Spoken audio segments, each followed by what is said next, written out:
Hello, and welcome to Now Where Were We? A series of short videos about the history of Olympia, Lacey, and surrounding areas. Your host for this program is Deborah Ross. In this series, Deb takes us to locations that inform us about the history of our community. She also visits with local historians. We welcome your feedback and suggestions.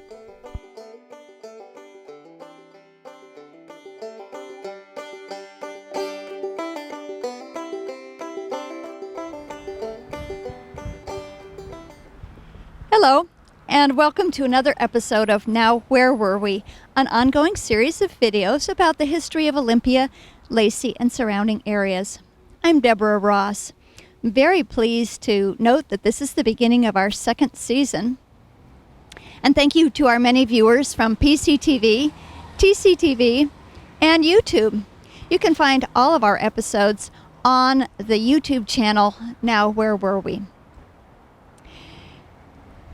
This episode launches a new series of episodes that I'm calling Iconic Intersections.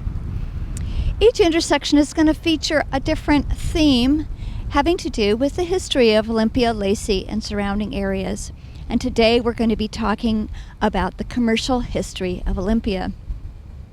First, a little background. As we learned in the last episode, the Heart of Olympia in terms of American settlement, was at one point north of here, roughly the intersection of State Avenue and Capitol Way.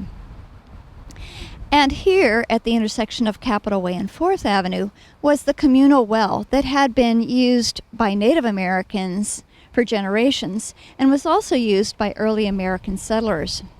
That well was located approximately where the Chambers block that we're going to be talking about in a couple of moments is now. After the Civil War, the commercial heart of Olympia moved to this location. A stone block buried deep beneath the intersection marked the ground zero survey point for this area.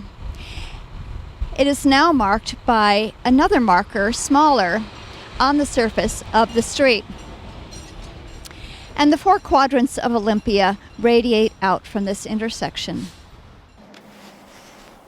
Olympia's population grew at a dramatic pace after the Civil War, with a major boost coming with the arrival of the railroad, as well as statehood in 1889. Banks, restaurants, taverns, retail establishments began to fill in the downtown core and replace the more modest residential structures that had previously been intermingled with businesses downtown. A disastrous fire destroyed many wooden buildings in the downtown core in 1882. After that, all new commercial construction downtown was masonry. Now let me take a moment to talk about the four buildings at this intersection, which are emblematic of Olympia's commercial core. At the northeast corner of the intersection, you will see the Chambers block. It was built by A.H. Chambers, the son of early pioneer David Chambers. That name may be familiar to those of you at Panorama, because David and Elizabeth Chambers were the first American settlers on the property that's now the Panorama campus.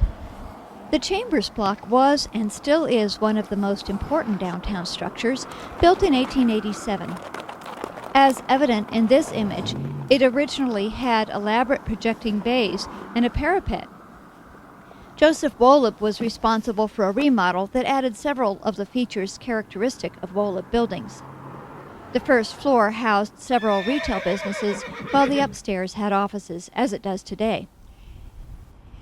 At the northwest corner is the Mottman Building, originally built by partners Toklas and Kaufman, one of the first department stores in downtown Olympia. If the name Toklas is familiar to those of you who are baby boomers, it's because Alice B. Toklas was the niece of Toklas, the founder of the store. Alice B. Toklas was the long-term partner of Gertrude Stein and invented her recipe for hashish brownies, which live on to this day in popular culture. And Alice B. Toklas did visit Olympia to visit her cousins and uncle several times as she was growing up in Seattle. George Mottman acquired the business from Toklas and Kaufman in the 1890s and added a third story. It was the first building in Olympia to have an elevator and had many other modern features. Old-time residents still remember the wire baskets that shot purchases overhead on cables to the cashier at the front of the store. On the southeast corner of the intersection is the Capital National Bank, an important commercial institution. The first masonry building built here was the Turner Block, which also housed several retail establishments, including the popular Charlie's Saloon. The bank building that replaced it was erected in 1922. Its founder, Clarence Lord, was an important figure in Olympia finance and commerce, serving on the board and developing many important institutions. His stately home, the Lord Mansion, was for many decades the home of the State Capitol Museum, now closed. And finally, on the southwest corner of the intersection is the Goldbergs Furniture store building. It was erected in 1950 to replace a building that had to be demolished after the 1949 earthquake. The Goldbergs were an important family in Olympia, and again there's a connection with Panorama. Fred Goldberg is currently on the board of Panorama. The building was an important commission of Bennett and Johnston, Olympia's prime mid-century modern architectural firm. The 1949 earthquake had a major impact on the buildings at this intersection and nearby. The bay windows at the Chambers building had to be removed, with the current bays a relatively recent addition. Decorative molding at the top of the Mottman building crumbled and fell to earth, and the masonry McKinney block at the southwest corner had to be entirely demolished to be replaced by the current Goldbergs Furniture building. Only the Capital National Bank building emerged unscathed from the earthquake. This intersection is also important for transportation history. Although we'll be learning more about our transportation history in future episodes, the Olympia trolley system ran north-south along Capitol Way and east-west along 4th Avenue, and hence intersected here at this intersection. This intersection was also important for the Pacific Coast Highway, which was established in 1916 and is now Route 99.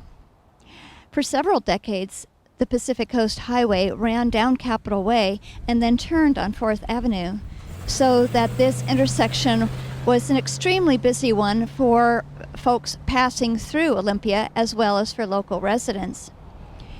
As we know, most folks passing through Olympia now travel on I-5, but this is still a very busy intersection, as you can see from the number of cars and trucks that have been passing by me throughout the course of this episode.